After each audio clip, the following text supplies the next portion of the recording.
আপনি কি সেই সন্দেহ দূর করার মতন কোনো প্রমাণ বা সাক্ষী কোর্টে দিতে পারবেন? নিশ্চয়ই পারবো। সেদিন আমি দময়ন্তীর বাড়িতে গিয়ে দেখি।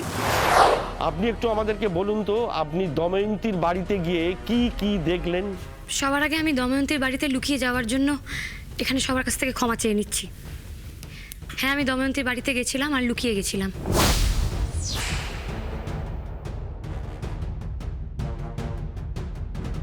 আমি ওর বাড়ির পিছন দিকের দরজা দিয়ে ঢুকেছিলাম।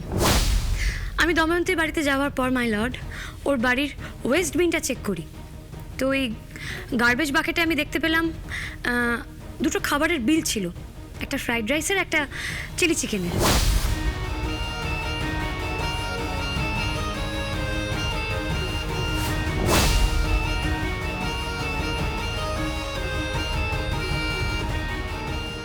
আর যে পরিমাণ খাবার অর্ডার করা হয়েছিল, মানে খাবারটা কিন্তু সেদিন, মানে যেদিন দময়ন্তী খুন হয়েছে সেদিন সন্ধ্যেবেলায় অর্ডার করা হয়েছিল।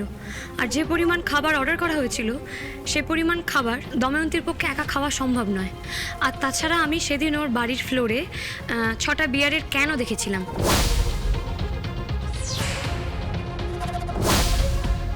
স্বাভাবিকভাবেই দময়ন্তীর পক্ষে অতটা ড্রিঙ্ক করাও একার পক্ষে সম্ভব নয়। সবটাই সম্ভব যদি দুজন থাকতো, তাই তো? একদমই তাই। দময়ন্তীর সাথে সেদিন আরও কেউ ছিল। মানে কি বলতে চাইছেন এটা কি আপনি? আমি ছিলাম। হ্যাঁ, আমি ওখানে বসে ওর সাথে ফ্রাইড রাইস আর চিলি চিকেন খেয়েছি। তাহলে তো আমাকে ওখানে যেতেও হবে। আমার যাওয়ার সিসিটিভি ফুটেজটা কোথায়? সেটা নেই কেন? তুমি সিসিটিভি ফুটেজে ধরা পড়নি সৌভিক, কারণ তুমিও সেদিন দময়ন্তীর বাড়িতে আমার মতোই লুকিয়ে লুকিয়ে ওর বাড়ির পিছন দিকে দরজা দিয়ে গেছিলে। যেখানে কোনো সিসিটিভি নেই তাই সিসিটিভি ফুটেজে তোমাকে দেখতে পাওয়া যায়নি সৌভিক। কি হচ্ছে কি? আপনারা নিজেদের মতো করে সওয়াল জবাব করে যাচ্ছেন। ওনাদের আর দোষ কি ধর্মাবতার? আমার লার্নেড লয়ার কোর্টটাকে একটা মজার জায়গা বানিয়ে দিয়েছে। যে যার মতন কথা বলছে, নিজের কথার সপক্ষে না আছে কোনো যুক্তি, না আছে কোনো প্রমাণ, না আছে কোনো সাক্ষী। সাক্ষী প্রমাণ সবটাই আছে, তবে উনি হয়তো যুক্তি হারিয়ে ফেলেছেন বলে অকারণে উত্তেজিত হয়ে যাচ্ছেন। আনন্দী দেবী, আমাদের এই পাবলিক প্রসিকিউটর সাহেব একটি সন্দেহ প্রকাশ করেছেন। আপনি কি সেই সন্দেহ দূর করার মতন কোনো প্রমাণ বা সাক্ষী কোর্টে দিতে পারবেন? নিশ্চয়ই পারবো। সেদিন আমি দময়ন্তীর বাড়িতে গিয়ে দেখি। দীপঙ্কর বাবু, হ্যাঁ, হে দেখুন।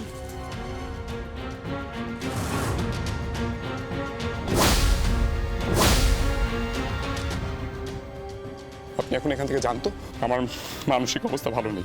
চলে যান প্লিজ। কি হলো ম্যাডাম, আপনি ঠিক আছেন তো? কি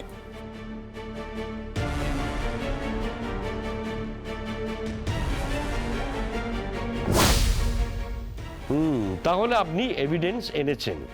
এই দুটো জিনিস পরীক্ষা করানোর জন্য পাঠানো হয়েছে? হ্যাঁ, এই শহরে যিনি সবচেয়ে ভালো ফরেনসিক বিশেষজ্ঞ আমি তার কাছে গেছিলাম, যিনি আগের দিন কোর্টেও এসেছিলেন এবং যে সমস্ত এভিডেন্স কোর্টে পেশ করা হয়েছিল উনি সেসব কিছু পরীক্ষাও করেছিলেন।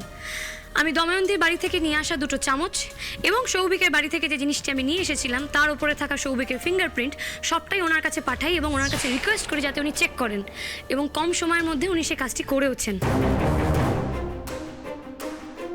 আশা করি আমাদের পাবলিক প্রসিকিউটরের সন্দেহ এবার দূর হবে। থ্যাংক ইউ আনন্দী দেবী। এবার বাকিটা আমরা বিশেষজ্ঞের মুখ থেকে শুনব। ধর্মাবতার, আমি ওনাকে ডাকার অনুমতি চাইছি। আসুন। ফিঙ্গারপ্রিন্ট এক্সপার্ট, আপনি একটু এদিকে আসুন।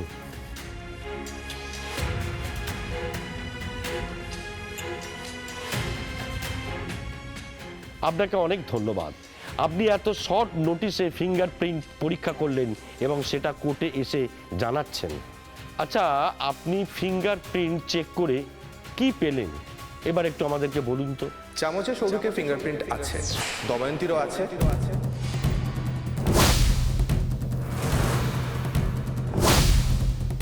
তার মানে সৌভিক সেদিনকে ও সেখানে ছিল, খাওয়া দাওয়াও করেছে। না না না না না স্যার, না, আমাকে ফাঁসানো হচ্ছে। এই আপনার কাছে কি প্রমাণ আছে ওই চামচ ওই দিনকে ওই দময়ন্তীর বাড়ি থেকেই পাওয়া গেছে? আরে আমি তো ওই দিনকে ওখানে যাইনি। আপনি থামুন, আপনি একটা কথাও বলবেন না। আপনি বলুন। হ্যাঁ, ফিঙ্গারপ্রিন্ট শুধু চামচেই ছিল না, ডাস্টবিন থেকে পাওয়া খাবারের বক্স, বিয়ার ক্যান, মানে আনন্দী দেবী যা যা সংগ্রহ করে এনে দিয়েছেন সবেতেই সৌভিকের ফিঙ্গারপ্রিন্ট পাওয়া গেছে।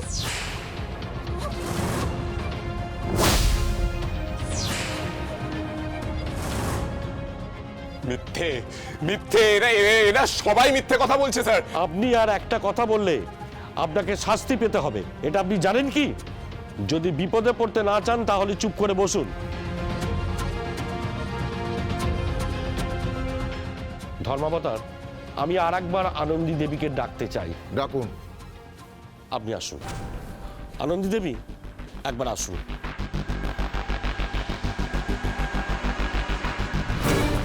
আনন্দী দেবী, আপনার কাছে আমার আরো কিছু প্রশ্ন আছে। অবজেকশন ইওর অনার, সওয়াল জবাব আগানোর আগে আমি কোর্টের নজরে একটা বিশেষ জিনিস আনতে চাই। আনন্দী দেবী প্রমাণগুলো জোগাড় করবার জন্য দময়ন্তীর ঘরে যেভাবে ঢুকেছিল, ইটসেলফ ইনলিগাল। হ্যাঁ, আমি ভেঙেছি, আইন ভেঙেছি। আইনের পথে হেঁটে একজন নির্দোষকে উদ্ধার করার জন্যই আমাকে আইন ভাঙতে হয়েছে। সাধারণ মানুষদেরকে আইনি সুরক্ষা দেওয়ার জন্যই তো আইন তৈরি হয়েছে, আর সেই জন্যই তো উনি ধর্মাবতার। এবং এই কোর্ট আমাদের কাছে মন্দিরের মতন, ন্যায় বিচারের মন্দির। জয় মা, জয় মা, আনন্দীকে শক্তি দাও মা। আনন্দী থাকতে দাদা ভাইয়ের গায়ে কেউ একটা আঁচড়ও কাটতে পারবে না। সে তো বটেই, তবে এবার কিছুটা হলেও খুনি দাগটা লেগে গেছে, বুঝলে? কারো কারো চরিত্র কখনো পাল্টায় না, না? আমাকে ফাঁসানো হচ্ছে, তাও আপনি কিছু বলবেন না, তাই না? বলবো, 100 বার বলবো, কিন্তু কোর্টরুমের একটা নিয়ম আছে, সব জায়গায় সব কথা বলা যায় না। বাহ আনন্দী, তুমি বরাবরই খুব সুন্দর গুছিয়ে কথা বলতে পারো বলে যাত্রার ঘাড়ে দোষ দিয়ে দেবে, তাই তো? ও মিথ্যে কথা বলছে, আমি বলছি ও সম্পূর্ণ মিথ্যে কথা বলছে, সৌভিককে ফাঁসানোর চেষ্টা করছে। আমি বলছি, আর যাই হোক, সৌভিক আমার মেয়েকে মারতে পারে না। সৌভিক আমার মেয়েকে প্রচন্ড ভালোবাসতো, ও সব ব্যাপার থেকে আমার মেয়েকে রক্ষা করতো। আবার কথা বলছেন? বসুন চুপ করে, বসুন। মিলট, সৌভিকের নাম এই কেসে জড়িয়ে যাবার পর থেকে একটা জিনিস বারবার ওনাদের কথা থেকে উঠে আসছে, সৌভিক নাকি দময়ন্তীকে খুব ভালোবাসতো। এখানেই আমার কথা, সৌভিক দময়ন্তীকে এতটাই ভালোবাসতো যে ওকে নিজের হাতে খুন করতে হলো। Objection your honour, defence lawyer নিজের মক্কেলকে বাঁচাতে যা খুশি তাই বলছেন। একজন মানুষকে ভালোবাসলে তাকে সবসময় কাছে রেখে দেবে, তাকে খুন করতে যাবে কেন? মানে কেন? আরে কেনর উত্তর তো আমার কাছে নেই, সেটা সৌভিক বাবু নিজেই বলতে পারবেন। কিন্তু এখনো পর্যন্ত যা যা তথ্য পেয়েছি তাতে এটাই প্রমাণিত হচ্ছে যে সৌভিক বাবু নিজে হাতে দময়ন্তীকে খুন করেছে। না, আমি ওকে খুন করিনি। ভুল কথা বলছে ওনারা, একেবারে ভুল কথা।